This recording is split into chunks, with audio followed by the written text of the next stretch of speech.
Meu querido e minha querida, passando aqui para compartilhar mais uma palavra do Senhor para o teu coração.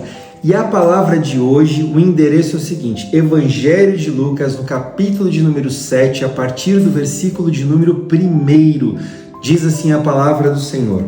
Tendo terminado de dizer tudo isso ao povo, Jesus entrou em Cafarnaum. Ali estava o servo de um centurião, doente e quase à morte, a quem o seu senhor estimava muito. Ele ouviu de Jesus e enviou-lhe alguns líderes religiosos dos judeus, pedindo-lhe que fosse curar o seu servo. Chegando-se a Jesus, suplicaram-lhe com insistência: este homem merece que lhe faça isso, porque ama a nossa nação e construiu a nossa sinagoga. E Jesus foi com eles. Já estava perto da casa, quando o centurião mandou amigos dizerem a Jesus: Senhor, não te incomodes, pois não mereço receber-te debaixo do meu teto. Por isso, nem considerei digno de ir a teu encontro, mas dize uma palavra e o meu servo será curado. Pois eu também sou um homem sujeito à autoridade e com soldados sob o meu comando. Eu digo a um vá, ele vai, e a outro venha, e ele vem. Digo a meu servo, faça isso, e ele faz. Ao ouvir isso, Jesus admirou-se dele e, voltando-se para a multidão que o seguia, disse: eu lhes digo que nem em Israel encontrei tamanha fé. Então, os homens que haviam sido enviados voltaram para casa e encontraram o servo restabelecido. Querido, nesta passagem, nós vemos algumas coisas aqui que são extremamente importantes para a nossa vida. Em primeiro lugar, a Bíblia está falando que Jesus ele se encontra com um centurião, alguém que tinha uma patente muito grande dentro do exército romano. Não era uma pessoa qualquer, uma pessoa que também estava sujeita à autoridade, mas que tinha autoridade. Tem um livro muito famoso que eu particularmente li, gostava e gosto muito de citar eles em palestras, em algumas oportunidades, que é O Monge Executivo. E lá, nesse livro, ele faz alusão a um tipo de autoridade que você acaba colocando para as pessoas que estão debaixo de uma hierarquia tua. Em primeiro lugar, ele fala sobre a questão da autoridade que é pautada no poder. E para isso, a pessoa ela precisa exercer a função do seu cargo. Tipo, olha, você precisa realmente fazer isso porque eu sou teu superior, porque eu sou teu chefe, porque eu pago o seu salário e coisas do gênero. Então, diante de uma realidade dessa, diante de um comportamento dessa, a pessoa que está hierarquicamente debaixo dessa autoridade, ela vai acabar fazendo. Mas ela vai fazer não porque ela quis fazer, mas porque ela foi obrigada a fazer. Ou seja, é uma autoridade pautada no poder, algo que não é nem um pouquinho saudável. Mas existe uma outra autoridade, há um outro tipo de liderança que é exercido em meio ao respeito. Ou seja, eu faço porque eu respeito você, eu faço porque eu amo você, eu faço porque eu te considero muito. Então não é porque você é meu superior que eu vou fazer determinada tarefa, mas sim porque eu reconheço em você alguém diferente, então eu reconheço esse nível de liderança. Quando esse centurião chega para Jesus e ele fala, olha, eu também tenho autoridade, ele está passando dois recados aqui. O primeiro deles: Senhor Jesus, eu sei como as coisas funcionam.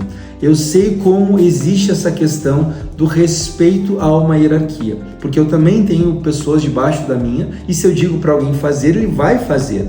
Mas aqui, Jesus ele foi impactado porque esta pessoa, ela mesmo tendo uma autoridade, uma autopatente dentro do exército romano, ele reconhece a autoridade de Jesus, que nem faz parte dentro do mesmo contexto, porque afinal de contas Jesus era judeu e este centurião era romano, ou seja, não teria o porquê necessariamente se submeter a esse tipo de autoridade. E daí, de repente, o que acontece? O centurião romano, ele se submete à autoridade de Jesus porque ele reconhece em Jesus uma autoridade diferenciada. E essa autoridade Jesus não precisa ficar propagando, dizendo quem ele é, o que ele faz, nada, muito pelo contrário.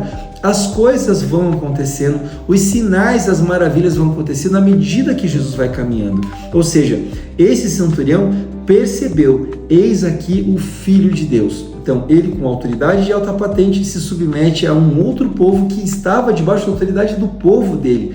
E isso chama-se humildade. Esse tipo de comportamento é uma humildade. E quando Jesus percebe esse nível de humildade, ele se aproxima do centurião. O ponto 2, muito importante dessa mensagem, é que a palavra retrata que esse centurião, ele amava o seu servo. Ou seja, não era uma pessoa qualquer. A Bíblia não entra em detalhes se de repente esse servo servia ele há muitos anos, se de repente servia os pais dele, por isso é uma pessoa que ele considerava muito. Ela não entra nesse nível de detalhe, mas ela entra sim numa palavra-chave para abrir muitas portas.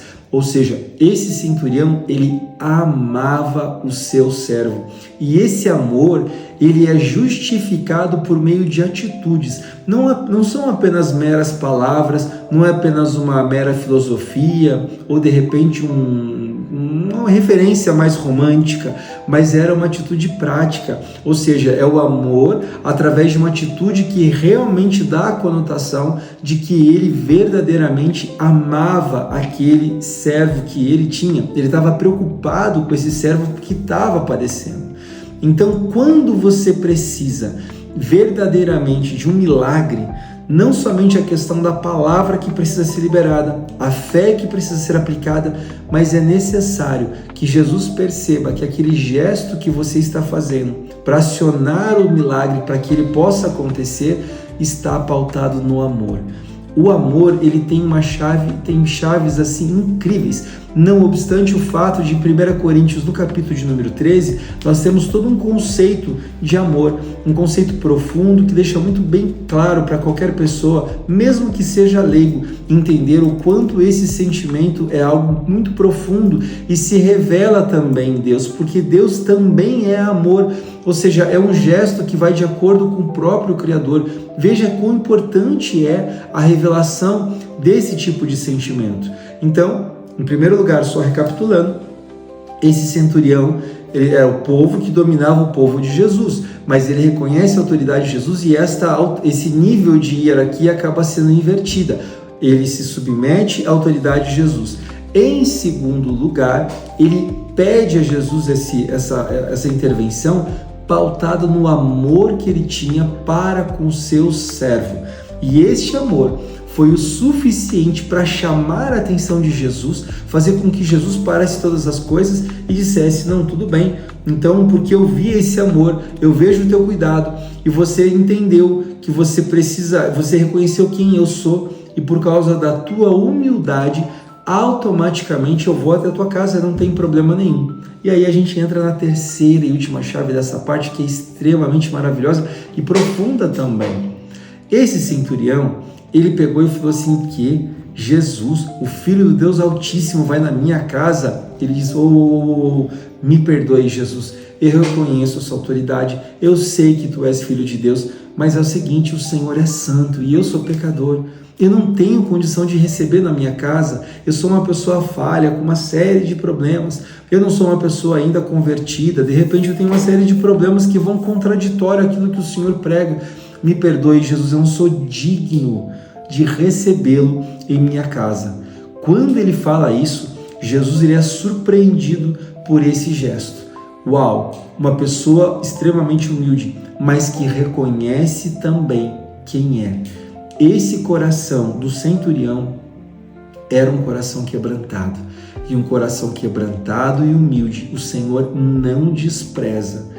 Pelo fato de Jesus ter verificado esse comportamento do centurião, Jesus ele pega, para e diz para todo mundo ali ouvir: olha, eu não vi isso no nosso povo, uma fé tamanha como esse centurião, porque ele reconheceu quem ele é, ele verificou quem eu sou, e essa humildade, essa abnegação é tamanha que ele entendeu que eu, mesmo sem ir para a casa dele, porque ele julgou que não era uma pessoa digna de me receber, ele sabia, ele cria que eu poderia operar um milagre à distância. E aqui eu faço um parênteses. Em épocas de tecnologia, em épocas onde nós temos Wi-Fi, temos Bluetooth e outras formas de você fazer as coisas acontecerem, né, de uma maneira remota, nesse caso aqui a gente tem um retrato de que para um milagre acontecer, nesse caso especificamente o milagre de cura, não é necessário que nós estejamos juntamente com aquela pessoa que está enferma. Ou seja, o milagre pode acontecer mesmo que você esteja num outro ambiente, num outro local, até mesmo num outro país. Não há limites para que isso aconteça, mas existem pressupostos para que isso aconteça. Você precisa, para que esse milagre realmente se torne um testemunho, você precisa ter a palavra aplicada, uma palavra proferida, a fé aplicada.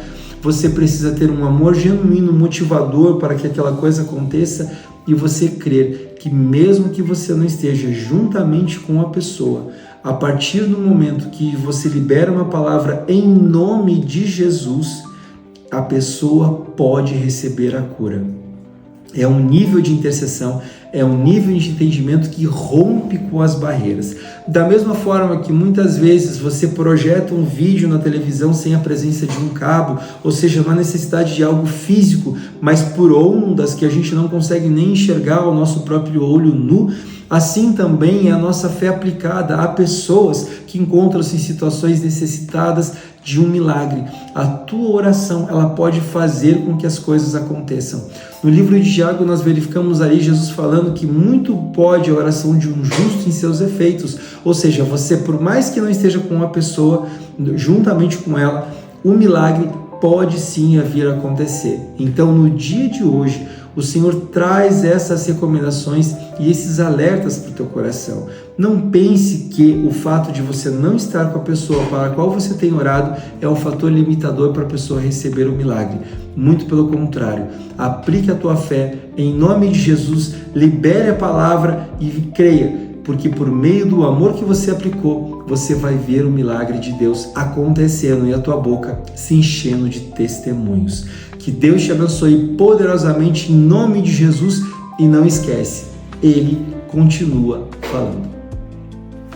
Querido, se você gostou dessa mensagem que você acabou de ouvir, eu gostaria de te pedir uma coisa, que você então estivesse se inscrevendo no nosso canal, porque isso é extremamente importante. Ele continua falando. Deus todos os dias está mandando uma mensagem dele para o teu coração. Então se inscreve no nosso canal, que você possa estar ativando o seu sino de notificação para que quando nós postarmos você receba essas mensagens naquele mesmo momento, que você possa também compartilhar isso com as pessoas que você segue, que você tem contato, para que mais pessoas possam ser alcançadas por esta palavra, e também que você deixe um comentário. E o comentário é muito importante para nós, porque em você comentando, nós vamos ter você na nossa lista de oração, nós vamos estar podendo interceder pela tua vida e pelas tuas situações, pela tua necessidade cotidiana. Que Deus te abençoe em nome de Jesus.